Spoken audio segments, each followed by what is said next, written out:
Homegrown Radio. Dumelang Sanbanana, hi, welcome to it. This is Homegrown Hustle with myself, Miss Piki Paka. So on today's episode, I am joined by Kgomotso John Makube, also known as Kgomotso Kaalfoot, all the way from Alex. How are you doing? Good, thanks. And you? I'm awesome. So tell us, who is Kgomotso Kaalfoot? Oh, that is one of the hardest questions to answer. Why? Because I can't give out the same answer every time and I always leave out something. But I'd say, in a nutshell, I'm an artist. Because I can do quite a lot of things inside the artistic industry. So, yeah, but mainly I do music. Music? Yeah, not a genre, music. Ah. So what kind of a kid were you growing up? Were you always that naughty boy who always got into trouble, or were you always this innocent, sweet little boy? I wouldn't say I was sweet, but I was sweet to those whom they actually thought I was sweet to. But I wasn't sweet. I was very naughty. Yeah, I got a hiding.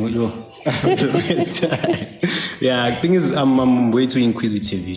So, yeah, a whole lot of times I was into trouble because I do things that I was told not to do. Yeah. So what's that one thing that you remember that you once did and you got into trouble for it? Okay, I remember I was still in primary school back when I used to live in Tembisa. I went to Ntshonalanga Primary School. So what happened was that time, they bought a radio at my house, and then I was actually inquisitive to eager to know what's inside the radio, where's the voice coming from. So I actually I dismantled everything. So what? Yeah, so that's what happened, and I couldn't bring it back to life again. So it was just stuck on one station. It couldn't move to another station. So yeah, it was a problem because we had no TV at that time. So there was no way I could say I don't know what happened because I was the only one left inside the house. Yeah, I got a hiding for So did you regret doing that, or you're like, at least I got to see Hurhuna lying inside that thing? I think having to feel the pain made me regret, but till today I don't regret. Yeah, I just regret the pain. Yeah. So you are known as Kaalfoot. So is it Kgomotso Kaalfoot or Kaalfoot only? Kgomotso Kaalfoot is a brand. Oh, yeah. So tell us about the name. How did you get the name, or where did you get the name from? So basically, Kgomotso is my real name. Yeah. Born with it, which means comfort. Yeah. And Kaalfoot, I used to be a soccer player back then. Yeah. So it happened that some other time, I ran out of soccer boots. So I actually continued with my feet, barefooted. Yeah. So, because I was one of those skillful players. So you're like, but I didn't like the name. It took me the longest time to accept the name. So it took me close to 10 years to actually use the name. You understand? So yeah, right now, it's just because of this is a podcast, obviously, I'd say that. But with everyone that meets me for the first time, I tell them you have to know me for at least 10 years to know the meaning behind it. Because it also took me 10 years to accept the name. Yeah. So what does Kaalfoot mean? King Kaalfoot. Barefoot. So it's Afrikaans. Oh, hey, you see, Mina maybe to school during Afrikaans class because basically I know nothing. King Kaalfoot. So you've mentioned that you were a soccer player. So what happened? Why did you choose to do music and let your, should I say, soccer career fall? Nah, I did. I did. You can't really say it actually. Okay, let's just put it like this in simple terms. What happened was, in 2006, I had to come back to Alex, which is where I was actually born. So me coming back to Alex, I had to live with my mom. Yeah. And mom was all about academics, and I was all about sports. Well, I did love music, but I was not that into music because my sister used to hit me so I can actually sing with her because she loved singing. You understand? Yeah. So part of me enjoyed music, but because she used to make me sing by force, so I was not really into it that much. So I was mainly focused on soccer. When I came back here in Alex, then that's when I actually had to stop playing soccer because my mom was like, no. And mind you, that time I was playing for Mamelodi Sundowns. What? Yeah, under 14, I remember. So, but like, I had to stop that because my mom didn't understand. So she doesn't even love soccer. So, obviously. So after that, didn't you try to convince her to show her, Hore, this is something that you love, it's something that you're passionate about? I don't know. There's something about women and sports. They just don't get along. I don't know what's happening with that, but like, yeah, no matter how hard I tried, and besides, I was still a minor then, so me convincing her to do what I want, like, I'm still a minor. No way she's gonna listen to me. So you say that your sister used to force you to sing with her. So what made you fall in love? Because you hated kind of like singing because you were forced to do it. So what made you to fall in love with it and be like, okay, this is what I want to do?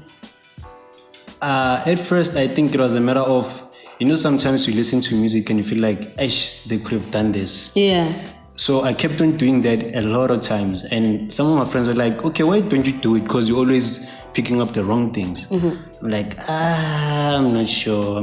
But like, as time went by, it actually caught up with me. So yeah, at the end, I ended up being, fully, but I started with production. With production, the thing is I wanted to rap, you understand? So, because it just didn't happen that I can be a rapper because I didn't have my own beats and all that, meaning I can't license my music, I can't do anything about it. So I had to learn production. So that's what I did. I learned production, and then as time went by, I actually see when you're inside the studio recording with other artists, you feel like, okay, what you're doing is not how I actually pictured the whole song together. So I ended up being like, I don't know, a music director, but like, something like, so that's why I always say I'm just a musician. I can't say you're an artist or beat producer. Maker. So I do everything within music. So when did you start making music? Thing is now I can't really say when, because I started when I didn't like it. So when you're like, okay, this thing is what I am going to do, when was it? Okay, let's just say on a professional level, I'd say 2016. No, 2016. It was 2015. Yeah, 2015. So how did your mother receive it? Because with football, she was like, nah, you cannot do that. So with music, how was? This time I was like, I'm doing me. Yeah. Whatever she thinks, she had her life, she had her own life, and she did whatever she wanted to do. Now it's about you. Yeah, now it's about me. So we fought for the longest time. We fought. I remember there was this other time because the last time I had a 9 to 5 was 2014. So I was like, I'm never going back to 9 to 5. I'm going to do art. You understand? So she didn't like that, but because I was very determined, I actually pushed to do it. And I remember she even went out to as far as going to look out for a job for me. So she came back and she told me that I've got a job for you. I'm like, who, me? That's not happening. Yeah, that's not where I'm going because this is not about me. You understand? Yeah, so yeah, but like it's a matter of she finally understood, even though she was not really understanding, but it was a matter of she finally understood that I'm not gonna listen to that part where I have to go to find a job. Yeah. So, which song would you say is that one song that made you to fall in love with music? No. Or an artist? I don't have a specific song. I have a whole lot of songs. You understand? So it's I can't even pick out a single song. But like, okay, an artist. From way back. Okay, I'd say Squatter Camp. I'd say Revolution. I'd say your Brenda Fassi's, your Mamelodi Sundowns. Like there's a whole lot. Your K Fasimenya, your Oliver Mtukudzi. Like I listened to, because that time, remember, it wasn't by my choice that I have to listen to whatever genre that I was. So I was listening to anything that was playing. Yeah. So you know how you grow up inside the house where they just listen to music. To music, exactly. So you end up loving the music because it's forever being played. So yeah, I'd say that I don't have like a specific artist that I'd say this is the person that actually one person. So to someone who has never had your songs or sound, how would you describe your sound to them? I make music for every feeling. Yeah, I make music for everything because I do all major genres. You understand? From your Afro soul, your neo soul, your R&B, your hip hop, your piano, Afro tech. I even did a Maskandi song. I remember it was last year, and yeah, I did well for the market, which I don't really listen to, but like, you know, it was a matter of me wanting to explore. Yeah, and I can also do jazz as well. So yeah. So as you say, it's not something that you would normally do, Maskandi. So how was the challenge for you making that song? Okay, I'd say it was fun and not fun, because you know when you're doing something and let's just say this guy who I was making the song with, he had an idea of what he wanted to do because he only plays the guitar. So I'm on the production, like on the PC. So now the thing is, he's doing whatever he's doing and I have to do my part, but like now it's not landing the way he wants, and even how he does it, it's not landing how I want. You understand? Yeah. Up until there was this other old man from my hood, so he pulled through to the studio because he was supposed to come and make some other jazz song. So he's the one who actually helped us into making it a success. Yeah. You understand? So it took us the whole day, and I normally don't do that. Yeah. I don't spend the whole day on a song. It gets tiring. So at most, like if I were to do a song from scratch from the beat, it would take me roughly 2 hours, a full song. A full song, 2 hours? Yeah. Starting from a beat? Yes. Wow. Because to make a beat, I take 10 to 30 minutes max. Really? Yeah, depending on how I feel. Sometimes, yeah, it happens in less than 10 minutes. Shee. So you mentioned that you were born in Alex, Yeah. right? And then you had to move and go live in Tembisa and then go back to Yeah. Alex, right?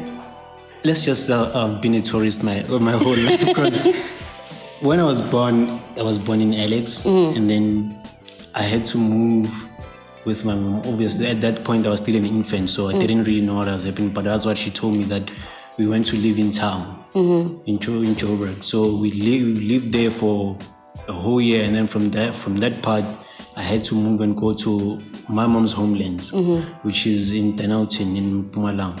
So I lived there up until I did my preschool there, and then grade 1 I started in Mpumalanga. There's a place called Sun City in Mpumalanga. So we moved from there because she found a house there, and then that's when I started my primary school. And then I went to Tembisa when I was doing my grade 4.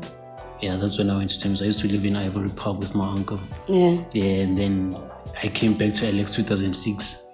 Yeah. So which... Before coming back to Alex, I went back to live with my aunt in Orange Grove. So which is the burbs, but like not really the burbs. Like middle class white people. So which environment would you say it has a big impact in your music career? Alex. Yeah. I think this is the place, man. It's just like, it's home. I just wish like I could like relocate to Alex. Like deep down I want to go to Alex, because a lot of people that come from there, they're always praising that place. Like I like to experience that as well. Yeah. So I believe you're also a co-founder of a label called Cephalon. Yeah, Cephalon. Tell us what does Cephalon mean first? So it's actually a funny story how it all came about. So X stands for the sport, and Alex, and it also like it represents, I'd say, a whole lot of things. So like it's let's just say it represents visibility, and then Cephalon, it was a mistake for the way to come about, because my business partner, which is Neo, he's right there. So he had a song by Stilo Makolite. So the song was Cephalosha. So he actually thought Cephalosha means hustling. You understand? So, but like he didn't hear the name properly. He was saying Cephalon. So I was like, dude, the song doesn't say Cephalon, it says Cephalosha. You understand? So, but because I like the concept that he was busy with this cephalon, meaning hustle. So like, since we are artists, let's rather come up with a new name for hustle, which is gonna be cephalon. So now cephalon would be Alexandra's hustle. Oh, okay. Yeah. So tell us more about the record label. So the record label was started in 2018. Yeah, that was after I had a mini fallout with some other guys I used to work with. And then, yeah, it was tough then, because when I left the Gents, I left without anything, including everything that I actually worked on. So I was like, guys, chill, guys, because I'm the one who decided to leave. I'm gonna leave the equipment and everything with you. So I started from scratch. And Neo and Elvo, Mzuem, and Offense. So those are the guys who actually believed in me. Yeah. Including Mzuyem, but he was not Mzuyem back then. So they believed in me. So Elvo and Mzuyem were the first artists we signed. Yeah. Under the label. And then we actually pushed the music. And then after some time, obviously, because we grow, we get to link up with other people. So we were like, okay, in order for us to expand our wings, and because you can see that whatever that we have is not enough, so we better work with other people. So that's when like the likes of Mzu started working with Jazz Disciples, because I have a relationship with the guy who does the mastering for the mixing, Hypnotic Sean. So we come from way back. So we went there, they liked his sound, and then they started working with them, and then that's how he blew. You understand? And then and everything, like there's a whole lot that's been happening. Some other artists which I'm not comfortable with mentioning their names, because I don't think they want them to. They want people to know that they're from here. Okay, no problem. So there's also Mino Nuking. Yes, Mino Nuking. It's a hub of live music. So I'd say it was operating before I got there, but like when I got there, that's when we decided to formalize everything. So that's how I became a director. Yeah. So we play live music, like into live band. So we strip down a song. If you have a song, we strip it down. Now we play it live. Even the singing is live. No auto tune, no nothing. Yeah. You understand? So all genres though, we do that. So that's what happened. And that's it. That is what is still happening in Minonke. So I heard that you are going to, or you want to, release 4 EPs this year. Yeah, this year. How true is that? And why 4 EPs? I have a lot of music because of I've been working on music for the longest time, and most of it I didn't release.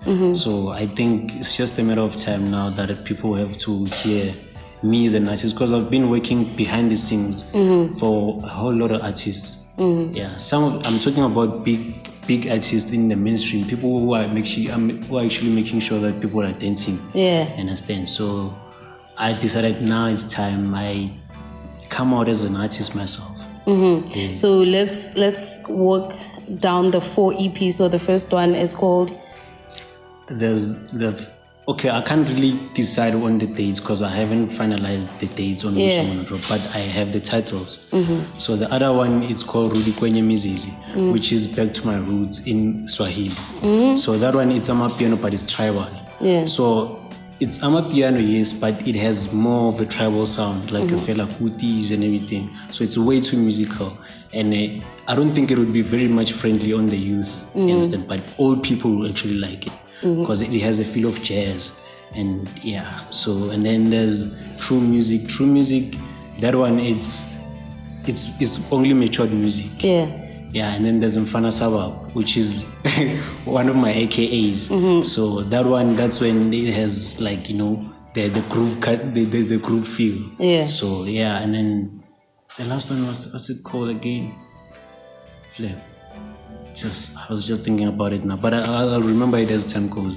You can maybe So there's a friend of yours who gave you, I believe it's him, who gave you Mfana Sabab. He used to say there's this thing, and I like this, should I say not title, an AKA thing, like Kaalfoot ke Mfana Sabab, Farkan ke Mfana Kas. So Farkan is my late friend. He actually passed on last year, so around September. So, and funny enough, he's the guy who actually made me decide on taking the name Kaalfoot as well, because I remember back in high school, because he was a Pantsola dancer.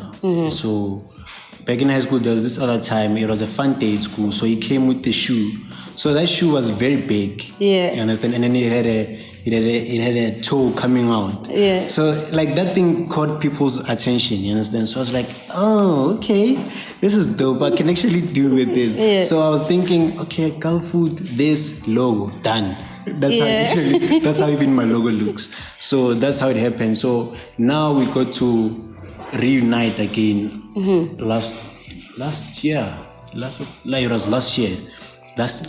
year early, then we started making music together because it was a Pantula dance all along for this crew of his called Via Vinyls. Yeah. They're very big. Trust me, they've done music videos for Drake and all other these people in particular, they're there. Yeah. So yeah, they've been overseas. So now he was dabbling into music. So we started working. So he always said, yeah, nakim fana sawa. I'm looking for cards. So, you know, I'm like, I see you are suitable for that because you mapanto, you have vinyl, you know, all that.